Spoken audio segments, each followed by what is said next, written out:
Hey, salut tout le monde, j'espère que vous allez bien. Aujourd'hui, nous allons faire l'achat manga du mois de mars et je suis trop contente car j'ai lu beaucoup plus que pendant le mois de février, donc je suis assez satisfaite de ma lecture. Comme vous pouvez le voir, j'ai un peu changé de setup. On n'est plus du tout au même endroit, donc laissez-moi vous montrer tout ça plus en détail.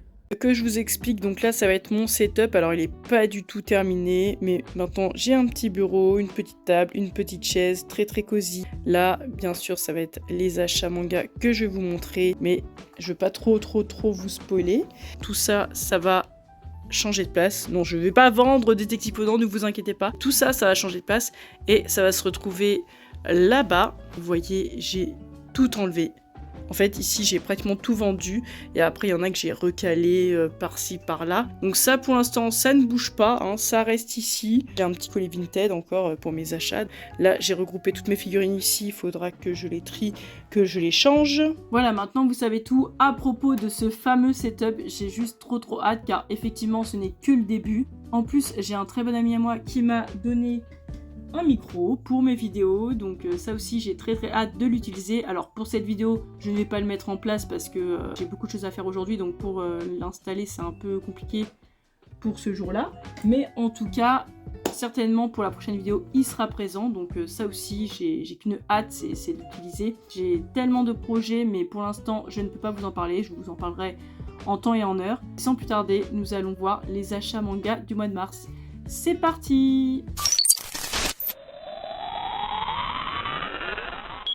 Alors, déjà, on va commencer par le premier qui était sur ma pile, hein, comme ça, il n'y a pas vraiment de spoil. Bungo Stray Dogs. Ce titre, ce n'est clairement pas un manga que j'aurais essayé de moi-même, mais il a été présenté dans une des vidéos de Olivia, dont j'aime beaucoup ses vidéos. Et en fait, elle en a parlé et je trouve qu'elle l'avait bien vendu. Donc, moi, ça m'a intriguée et j'ai voulu essayer. Surtout que c'est un manga d'enquête. Je me suis dit, pourquoi pas, ça peut me changer. Je ne connais pas du tout, donc allons-y. Et j'ai eu la chance bien sûr de le trouver en occasion à 6 €. Certes c'est un prix quand même élevé, mais bon je me suis dit vas-y on essaye, on verra bien. Malheureusement je vous avoue que je n'ai pas aimé, je suis vraiment désolée Olivia, je sais que toi tu adores, tu m'as dit même ouais lis-le parce qu'il faut que les gens connaissent ce titre. Malheureusement je n'ai pas aimé, pas parce qu'il est mauvais, parce que je pense que pour son style, il est très bon. C'est juste que ce n'est pas mon style du tout. En fait, c'est un manga d'enquête, mais les enquêteurs, on va dire, ont des super pouvoirs. Donc moi, c'est ça qui me gêne. C'est ça qui ne me hype pas. Le fait qu'il y ait un côté surnaturel, ça me dérange beaucoup. Et donc, c'est ça qui a fait que je n'ai pas du tout accroché à ma lecture. J'ai un peu lutté, j'avoue, pour terminer. Mais je pense que pour les gens qui aiment les enquêtes ou pour les gens qui aiment vraiment tout ce qui est surnaturel avec des super pouvoirs, etc., je pense que c'est vraiment pour vous. Moi, ce n'est pas le cas parce que pour les enquêtes, j'avoue que je suis très terre à terre et donc s'il y a une histoire de pouvoir, je suis plus là. Hein. Je suis plus présente. Détective Conan, oui, il y a un petit côté pas du tout réaliste, mais quand même les enquêtes sont très terre à terre. Les enquêtes de Kindeshi, pareil. Run Komonohashi, pareil. Le fait qu'il y ait des pouvoirs, ça me dérange énormément.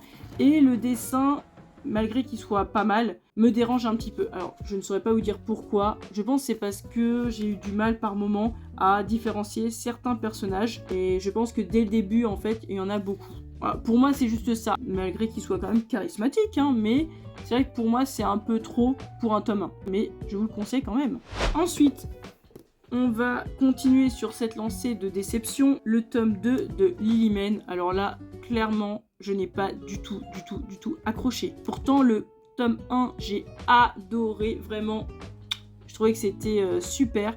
Mais alors, le tome 2, j'ai pas accroché. Je ne sais pas si c'est parce que j'ai mis un peu de temps à lire le tome 1 et le tome 2, du coup, et qu'il y avait une grande différence de temps. En plus, dès le début, au début, je comprenais pas tout. J'ai l'impression que ça va un peu dans tous les sens. En général, dans un manga, il vaut mieux que la trame soit déjà un peu claire dès le début, parce que sinon, on sait plus où on va. Et là, dans le tome 2, j'ai ressenti un peu ça. J'ai ressenti que c'était n'importe quoi. J'étais un peu perdue. Mais bon, après, si ça se trouve, ça va aller de mieux en mieux, mais c'est vrai que je vais m'arrêter là pour Lilyman. Je pense que c'est un manga qui n'est pas pour moi, je pense que c'est un peu trop SF pour moi, donc je vais arrêter là. Ensuite, nous allons être un peu plus positives. Le tome 3 de Immortalité et Châtiment. Ce manga a beau avoir que 3 tomes pour le moment, il ne m'a jamais déçu. Jamais. C'est vraiment un coup de cœur. Le dessin, il est trop stylé. Regardez-moi ça. Ça se lit vite. Il n'y a pas forcément énormément de dialogue, mais ça se lit très très vite, ça se lit facilement. Même les scènes de gore, de paysages, etc. C'est fantastique. Regardez-moi ça. Ah, moi j'adore. Vraiment, lisez-le. Pour ceux qui aiment l'horreur, lisez-le, il est mouah, incroyable.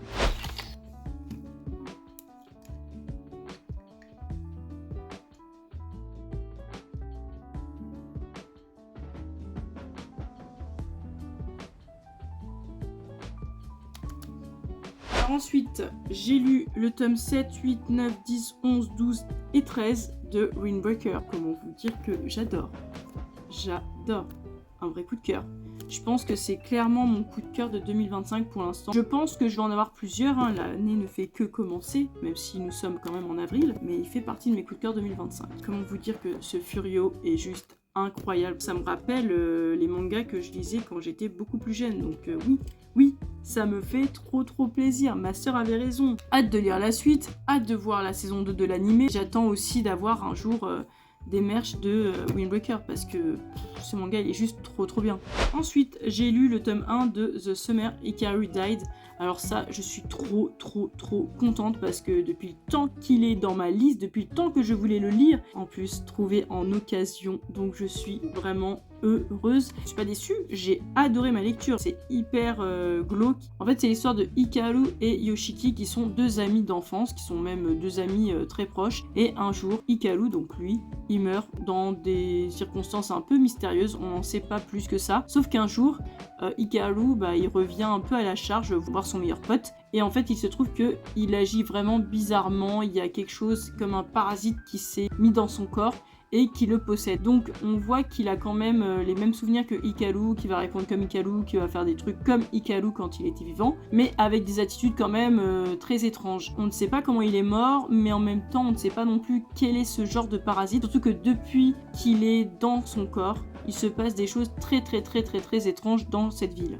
Super intriguant, moi j'adore, il y a beaucoup de mystères, le dessin est juste magnifique, j'aime beaucoup. Je suis très sensible à ce dessin là. D'ailleurs les couvertures sont trop belles. Ça m'a tout de suite intriguée. Notamment bien sûr le titre forcément. Le dessin est très beau. Je vous le conseille. Perché mais très intriguant en même temps.